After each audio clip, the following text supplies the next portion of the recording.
civil liability. Which was O.J. Simpson more worried about? Being found criminally liable or civilly liable? Criminally, yeah, because he could have gone, to prison for a long, long time. What would he, write this down, for civil liability, what's the worst you can lose? Money. Money. Money. So therefore, let's look at a couple of things. The burden of proof in a civil liability case, write this down, is much, much lower. Much, much lower. If you're the plaintiff's attorney, and who's going to sue anyway? Let me see. It was the family of the woman who died, the ex-wife, and the family of the guy, who had been killed. They're basically saying, O.J. Simpson breached a duty of care to these two people by swinging a knife perpetually at them, thereby causing harm, their death, which is measured by a lot of money. What is the value of a lost sister or a lost parent or what have you? Yeah. Wow! $50,000? You think it's that? No, it's a lot more. 25. You have a $25. All right. So in that case, make sure you put this down. For civil liability, you have to just prove more likely than not. More likely than not. So let's say there's 10 reasonable scenarios involving the death of these two people. Now, if 9 of them pointed to O.J. Simpson and 1 of them pointed away, what's the verdict in a criminal case? Not guilty. In a civil case, if 6 of them point to O.J. Simpson did it, and 4 of them point away, what's the verdict? No! Don't use the word guilty. That is a criminal word.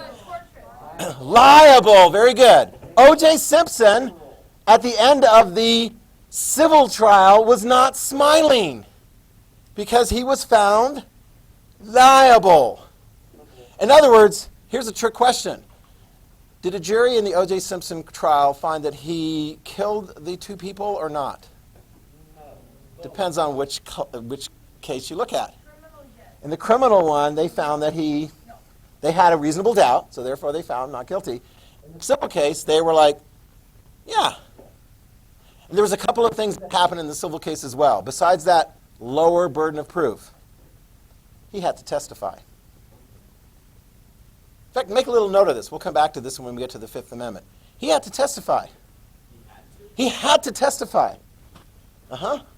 He was called as a witness by the plaintiffs, by the people, by the attorneys for the families of the 2 dead people.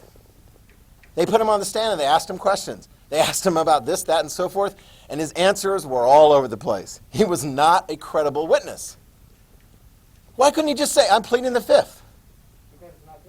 Because it's not criminal. Nothing you can say can be used against you. Let's see if you can figure this out. Raise your hand if you figure this out. Because if you've already been found not guilty, you can't say anything that will get you in criminal trouble because that would be a violation of? I'll say it another way. Can the government, after putting you on trial, if the government puts you on trial and you're found not guilty, can we have a do-over? No. Why? That would be a violation of? Very good. Double jeopardy. Double jeopardy. Yeah. So, because O.J. Simpson could not be found guilty in a second trial, criminal trial, because there wasn't going to be a second criminal trial, they forced him to testify. And he did a bad job, and he was found responsible. And he had to pay money. Did he have enough money? No. Accounted in his valuables was a book that he wrote. He did have to pawn off his Heisman Trophy for the best college football player back in the early 70s, I think it was, or late 60s. He's a really, really good running back. He was amazing. He had to pawn that off. But he wrote a book. I think I mentioned that in one of the classes. He wrote a book because he was like, somebody else did it. Somebody else, I'm going to solve who did it. And literally he came up with the incredulous title for his book, If I Did It. As in, if I was the one who actually were to have carried this out, I would have done it this and this and this and this, and that would have been anyway. So they gained control, the plaintiffs who won, they gained control of the book. Not that it was going to make much money, but since they had control of the book, they changed the title. They took one word out. I did. They took the word if out. And so the book therefore became I Did It. So it's an interesting thing. Okay? It is an interesting thing. Criminal liability, civil liability. Which would you potentially want to have to not deal with if you have to deal with one or the other? Criminal. Although your chances of winning, as in being found not guilty, arguably could be higher.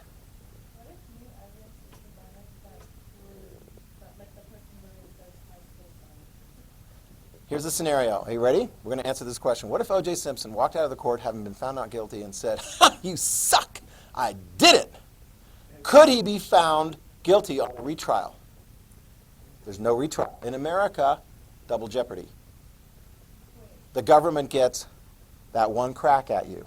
If they take it all the way to a jury verdict, and the verdict comes back not guilty, it's over. You got that? And we'll get to the movie. It's a different thing. Okay? Yeah, I know. We'll talk about that later. But because it's got a flawed plot line. But I'll talk about that later. Okay. Shh.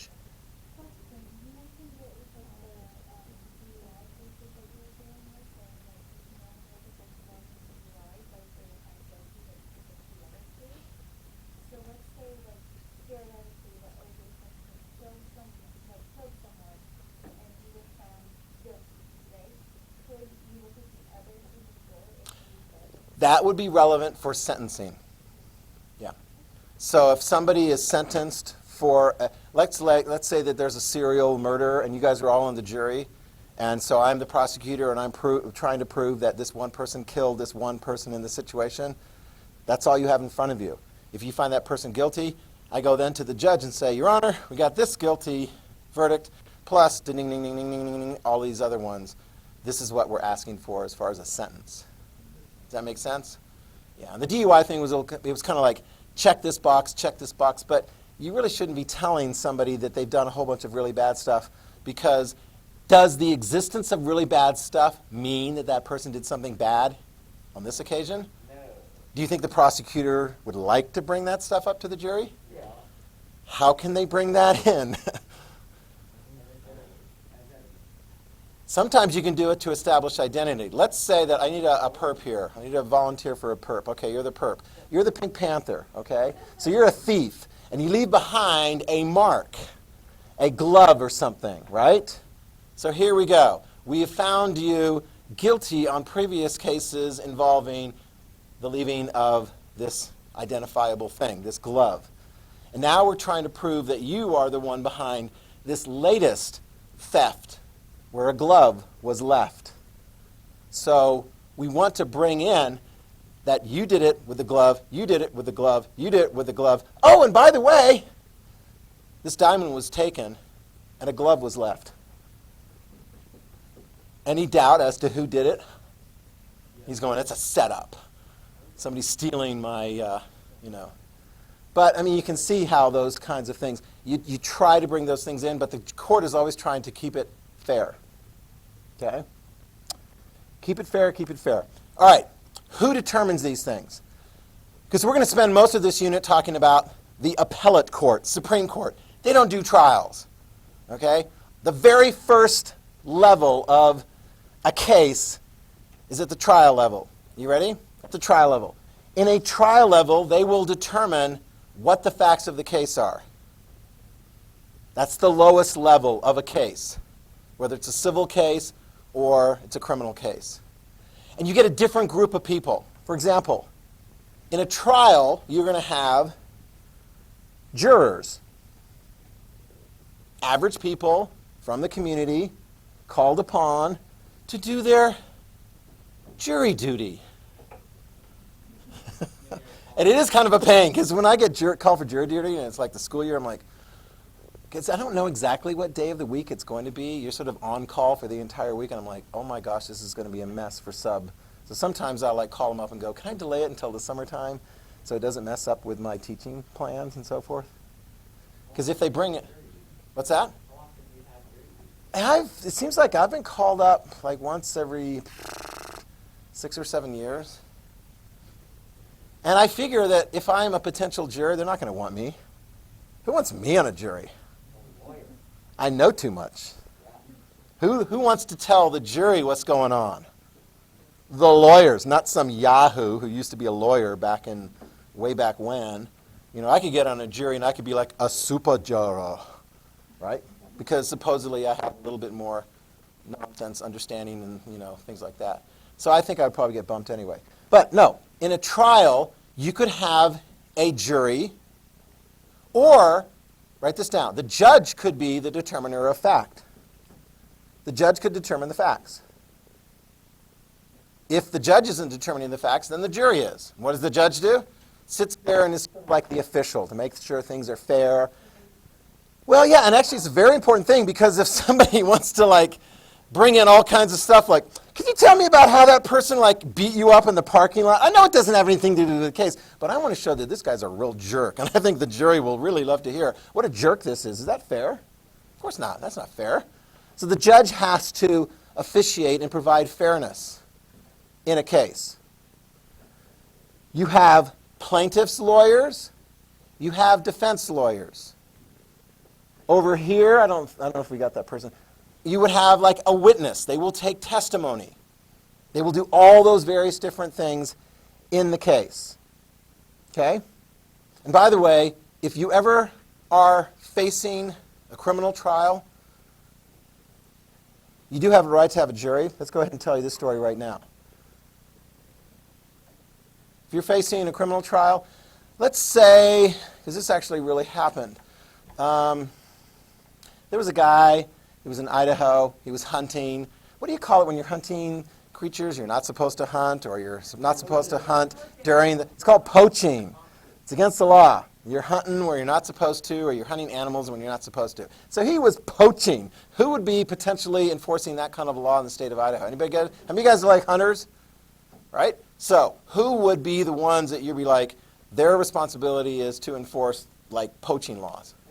Fish and game, very good. So there was this guy named Claude Dallas. He was poaching in Idaho. 2 fish and game officers came upon him and like had a conversation with him that didn't work out very well for them, because they both ended up dead. He was, I think it was in Owyhee County, or was it in Ada County? I forget. I want to say an Owyhee County jury. He pled not guilty. They had a jury trial. And, I mean, potentially going to be found guilty of second-degree murder or first-degree murder and so forth, because he shot the one, and then he was lying dead, and he's like, wow, you're almost dead, but I'm not going to do anything to help you. So he killed him right off. The jury came back with a verdict of manslaughter, which is like accidentally killing somebody, sort of.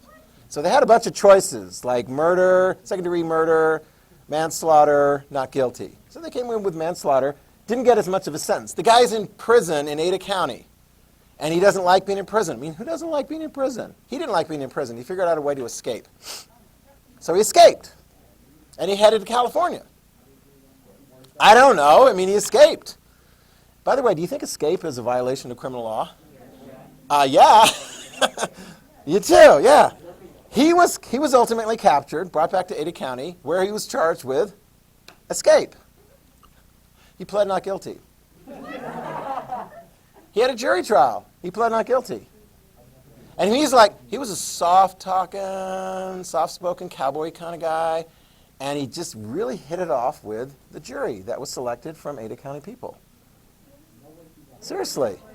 I mean, it's like, hello, if you're the prosecution, is that a very hard case to prove? No. Excuse me, officer, where was this person at the beginning of the day? They were in prison and where they were supposed to be. Where were they at the end of the day? They were gone. Is that an escape? Yeah, that's an escape. His defense was, they were being mean to me. And that's a defense to a charge of escape? Yes, it is. If they're being really mean to you in prison, you have a right to leave, but you have to turn yourself in immediately to the next law enforcement officer. So guess what part of the escape defense they didn't really include? You didn't see a car. Oh yeah, it's like I went to California and just, I'm like, it skipped my mind. I never turned myself into a law enforcement officer. Okay. You guys live in Ada County?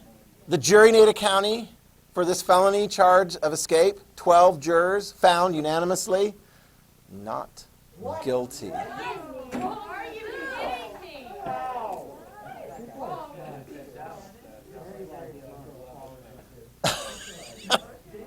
Some people call that jury nullification. They're like, I like him.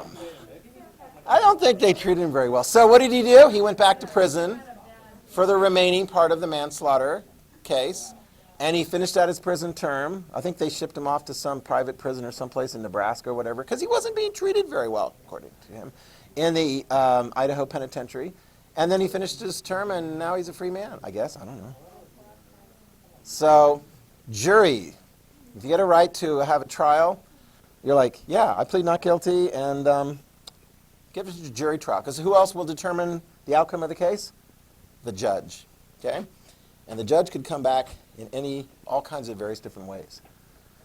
Okay? So we talked about the burden of proof. It's much more difficult. Although here, as a prosecutor, I think I only lost maybe one jury trial. It was the one I mentioned. Oh no, there was another one. It was a mixed verdict.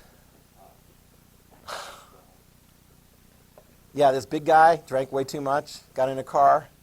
His wife tried to take the keys from the ignition. He grabbed her hand, squeezed tight, moved it away, held her down in the car. Eventually, he was arrested for DUI, resisting arrest, and battery from the squeezing of the hand. You know, she had like an impression from the keys and so forth and putting down. And so he pled not guilty on all of those. I did the trial for the prosecution. I'm like, let me see, which of those seems strong? Oh, by the way, he didn't get out of the car, so that was the resisting. He refused the breath test. He refused any of the tests that the officer did as far as proving DUI. So it's a little bit, and in fact, there wasn't much of a driving pattern. I don't think there was really any driving pattern. We were pretty much going on the word of the wife, because she was pretty mad at him, as far as how much he'd had to drink. So I thought the weakest part was the DUI part, yeah. I thought the strongest one was the resisting arrest. I thought another strong part of the case was battery. Why would you say that's a strong part of the case? Yeah, did he deny doing that? No. Did he deny? Did he testify that he didn't like shove her head down? Some of you guys are going to get mad when you hear this. In that case, he was found guilty of DUI, resisting arrest,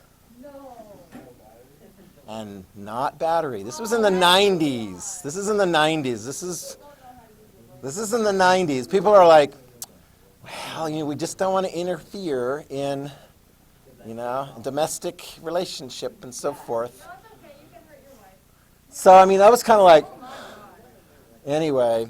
So, thankfully, I think times have changed for the better since the early 90s. Yeah, get you guys steamed up by all these cases. All right, jurisdiction. This is kind of a boring thing, but actually it's very important. Write this down. Jurisdiction. I think we got all these ones. Burden of proof, plaintiff. You got any questions about the first several ones on the list? Okay. Jurisdiction. Oh, yeah, by the way, burden of proof. My point was criminals do a lot of stupid things. So, in fact, even though for a prosecutor in a criminal case, what I did, the burden of proof is really high, pretty much won all the contested cases. Why? Because they're dumb. There you go. Sometimes criminals do really stupid things. And so it appears that way. Yeah. And so therefore, you get a lot of guilty verdicts, even if they're go all the way to trial. Jurisdiction. This is a concept. Write this down. This concept means that the court can take the case. The court can take the case. Now, when I mean court take the case, I'm like, well, it depends on what court you're talking about. I'll give you an easy example. does an Idaho state court have jurisdiction to handle a DUI case in Idaho? Yeah. It's a violation of Idaho law. It occurred in Idaho, and the Idaho court is in Idaho. Does the Idaho state court have jurisdiction to handle an offense that took place in Oregon? No. What court might have jurisdiction to handle what took place in Oregon? An Oregon one, yeah. Then it would be incumbent. What if you are driving a vehicle full of pot, marijuana, and you loaded it up in Oregon, and you're like, I got a business in Oregon and in Colorado, and I'm going to transport all my pot from Oregon, from whence it was grown, and to Colorado, whence it will be sold, where it's legal in Colorado as well as in Oregon. But you drive on I-84. Ooh, therefore, that was dumb, yep. Does Idaho have jurisdiction of a violation of Idaho law for somebody who legally grew pot in Oregon and wants to legally sell it in Colorado? Yes, because where was the pot at the time that it was obtained? In Idaho. So if you're ever like driving a car on the Idaho state freeway system with Oregon plates or Colorado plates, make sure you're following all of the requisite traffic laws, because otherwise you might get pulled over, and as part of that investigation, they might look in your trunk. And if they find something that is against the law in Idaho, then you will be charged in violation of Idaho law. Does that make sense? Yeah, question. Good question. This is a complex business type issue. Yeah. For the most part, yeah, it's like, because I remember there was a guy that graduated from North Star, oh my gosh, and I was talking to him, and was like, yeah, I got this business in Colorado. I was like, he was growing pot or selling pot or anyway. I'm like, okay. And it's interesting because there he was in Colorado. If you grow it in Colorado, sell it in Colorado, you're in violation of Colorado law. No. It is more complicated because, write this down, federal jurisdiction. Hang on just a sec. Federal jurisdiction. This gets complicated. Because under federal law, is it okay to grow pot and sell it? No. And where is federal jurisdiction? Which state or states? All of them. Which is why it's a little complicated. The federal government lately, even during the Trump years, definitely during the Obama years, they were kind of like hands off. They're like, well, if Oregon and, Washington and Colorado want to do that, we're not going to make it a real priority to prosecute on marijuana cases and so forth. But it was real problematic because if you're trying to run a business, are you going to be able to set up a relationship with a bank? No. So a lot of those businesses end up being like cash only type things. So it's kind of weird. Puerto Rico is part of federal jurisdiction as well. And it does have territorial courts and territorial laws.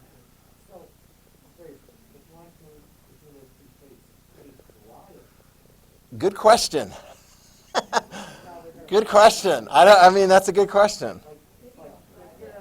All these business challenges. You're like, I don't know. I'm going to do a capstone thing. I'm going to set up. No, you can't do that in Idaho. You're not going to set up that. Yeah, it could be problematic. Okay. Let's see. Yeah, we'll get to McCulloch versus Maryland next time. Yeah, that's a good place to stop. Wipe her down. And then you guys are free to go.